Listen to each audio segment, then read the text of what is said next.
Hello, everyone. This is Kelly Beard of KarmicTools.com, and this is your weekly forecast for February 26th through March 4th of 2023. So our quote for the week says, instead of internally mirroring the outer chaos, step off the battlefield of life and reclaim the power of your own inner guidance system. Deep breath. If you're looking at the picture, you see it's blue and purple lightning in the ocean and clouds and all the different outer chaos that can be going on one side, as this blue serenity on the other side. And that is your internal guidance system, which gets stronger the more you use it. So again, just sort of stepping back or stepping off of the regular track to reset your systems is going to be highly useful this season, because every single month new energies enter. Which leads me to this little heads up note here, because this is the first of the month when the monthly missive goes out. So for those of you on this e-list that only get a note from me once a month, a lot goes on over the course of 3 weeks. So if you feel like you missed something, we recommend that you review the weekly forecasts. Often when we are navigating an intense week or month or year, it is actually easier to review and look back after the energy passes, and then you can try to make sense of things. So that's just a little heads up to you monthly subscribers. Most of my list gets a weekly missive, so they get the heads up. So feel free to update your preferences if you feel called either direction. Maybe every week is too much and you want to bump that down to once a month. This is the time to do that. Meantime, I'm also trying to get this missive out early because I have such a busy weekend. I have the Ori Visions class and Ye's book party on Saturday. That is something I highly recommend you all join us with to be inspired and uplifted. Her new book is Calabash of Cowries, Ancient Wisdom for Modern Times. And she is a storyteller, a brilliant storyteller. So that is going to be actually a very fun, free event. But it's a Zoom, so you do have to register. And we'd really love a head count sooner than later. So that's why I'm also trying to get this up and out early enough for you all to register. It'll be Saturday at 7 p.m. Eastern, which is 4 p.m. Pacific. And you never know who's going to show up for Ye. She's got lots of friends all across the world that support her work. So it's just going to be fun to be in the vicinity of that power and beauty and wisdom that she emanates. So join us there. That's an open invitation to the community. Sunday is the Revelations Dream class, and I just can't stress enough, y'all. It is unbelievable. We are learning so much about ourselves, each other, the world, and how to recalibrate our dreaming life and our waking life so that we're more effective, so that we're stronger in our center and in our base. This is so much deeper than just dream analysis, too. We go very deep into our own cultures and the dream deities that are associated with them. And just please jump in if you're feeling like you need your imagination stoked and your inner connection or inner motivation kind of awakened. That's what this class is turning out to be, so much more than we could have ever described on the front end. So get in there. We would love to have you. And we're going all the way through March with a big equinox celebration for our classes. So that's going to be juicy.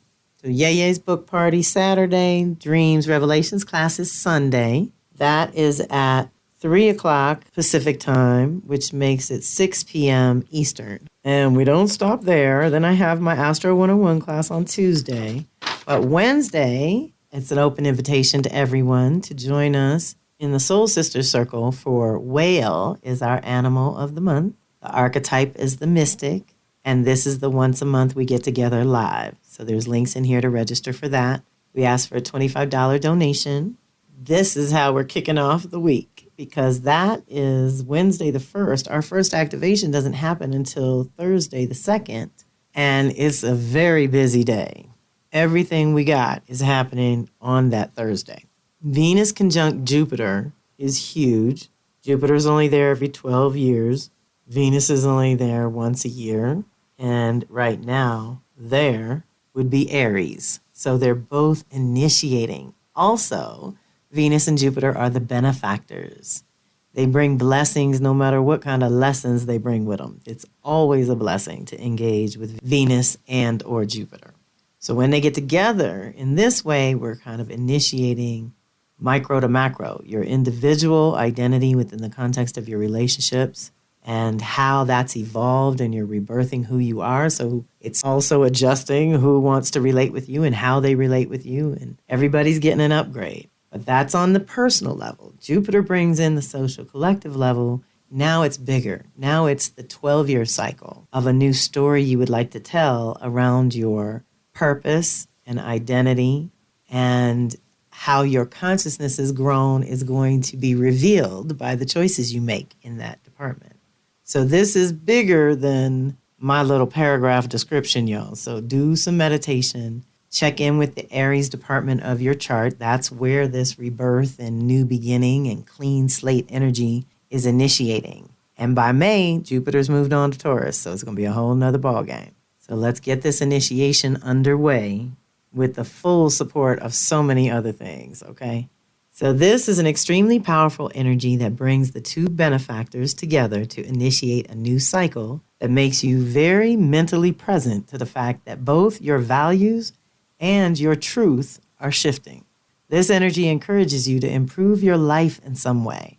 You can also connect to material abundance and wealth of all kinds when these two get together like this.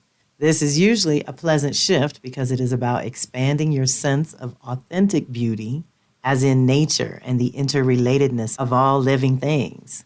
There's an energy of enthusiasm around any new or growing relationships, which attracts more positive energy.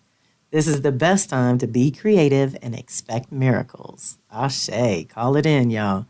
This is the connection to a bigger vision for your Venus. That's your love and relationships and partnerships, collaborations, your finances and resources and sharing them, and your personal life and your community life, your kinfolk. What's going on there? We're all initiating anew. So even if you just set the intention for the highest good of all involved, may it be so, you don't even have to be that specific if you don't want to.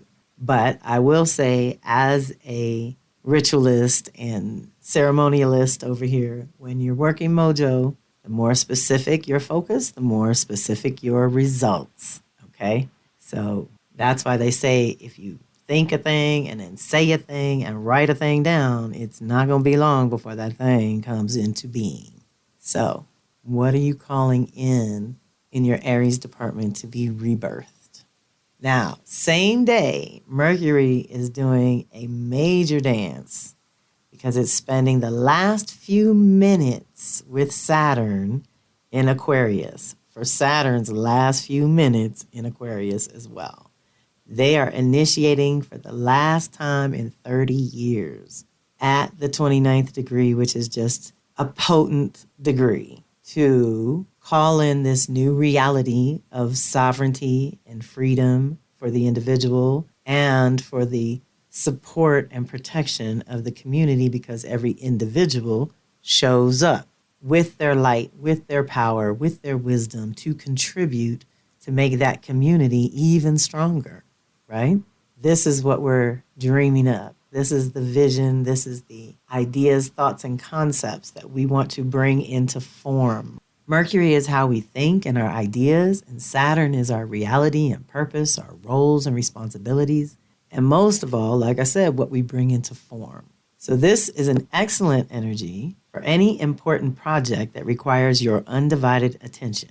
If you've got a vision and have already outlined how to manifest it, now is the time to really fill in the blanks. Flesh it out. Bring it to life. Do the work. If you do not channel this energy toward patiently and methodically taking the next steps to get to the next level, then it can manifest as frustration and feel as if you are not doing what you know in your heart you are supposed to be doing at this time. It leads to negative thinking and self-sabotage.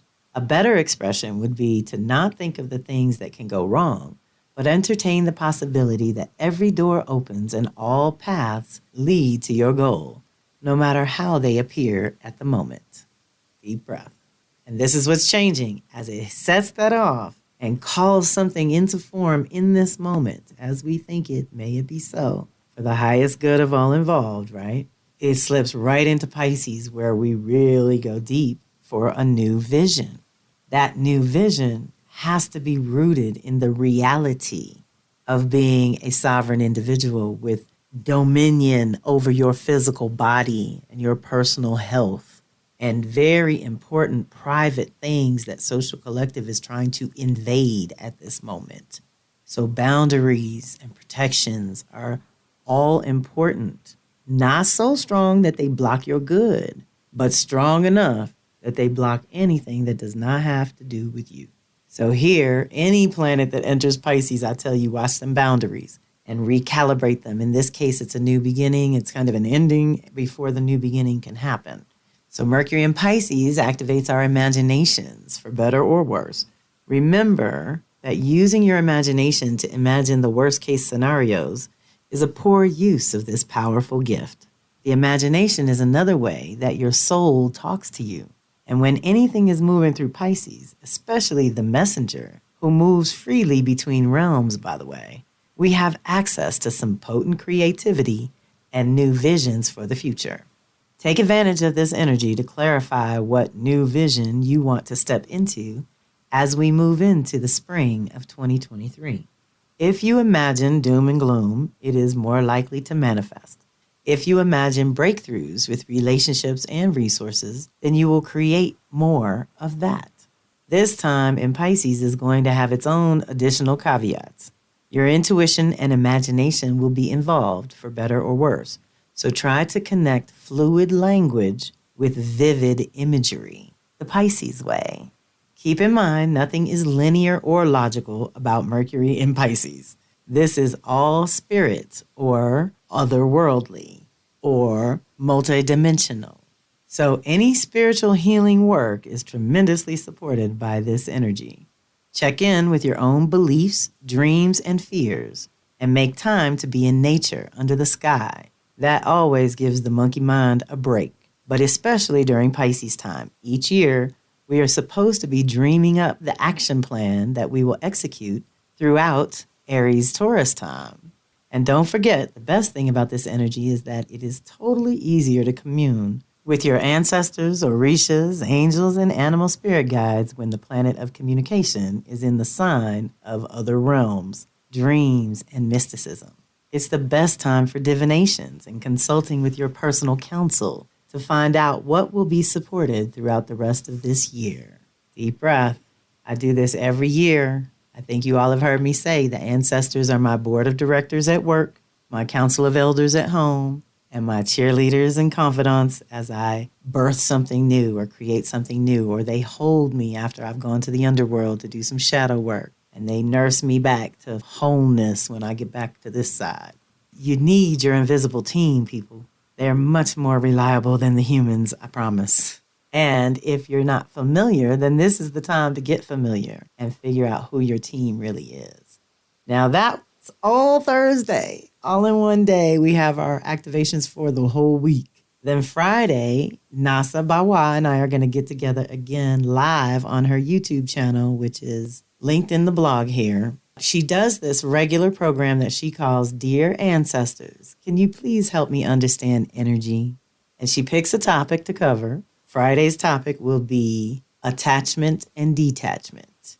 And it's also our last time to get together to invite you all to join the Soul Contracts class, which is also going to be a powerful 4-week class about relationships specifically, all levels of relationship, personal and professional, public and private, as well as the relationship with self, which is so all important before you step into relationships with other people. So Nasa and I are having too much fun teaching together. This is very juicy and very deep. We both love to bring the science behind the spirituality. She's really good at so many ways of presenting the information so that you visual learners can get it, as well as the cerebral learners who pick up on the language. There's so much, and we're going to have so much fun with it. And your participation teaches us. This is our idea of fun, and we are upgrading our soul contracts with the world. So we want to invite you all to do the same, and let's rise together as a community, branch out. Like I've always said, we create these bridges between our home base and various other little communities in the world. And some bridges get more action than others. We spend more time in certain communities than others. And that's okay, as long as you come back to your base to recharge.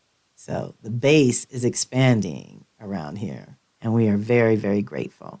And that Soul Contracts class starts Sunday, March 5th. And we're getting together at 10 a.m. Pacific, which is 1 p.m. Eastern time. And I have very busy Sundays for the month of March because I'll be doing both classes in a day. But I love it. Like I said, this is our idea of fun, y'all. So we invite you to join us. Me and NASA for Soul Contracts, or me and Yeye for Dreams and Revelations. All right, y'all. Have a fantastic week. Have a fantastic month to my monthly people. Reach out if you feel called. This is Kelly Beard of Karmic Tools signing off.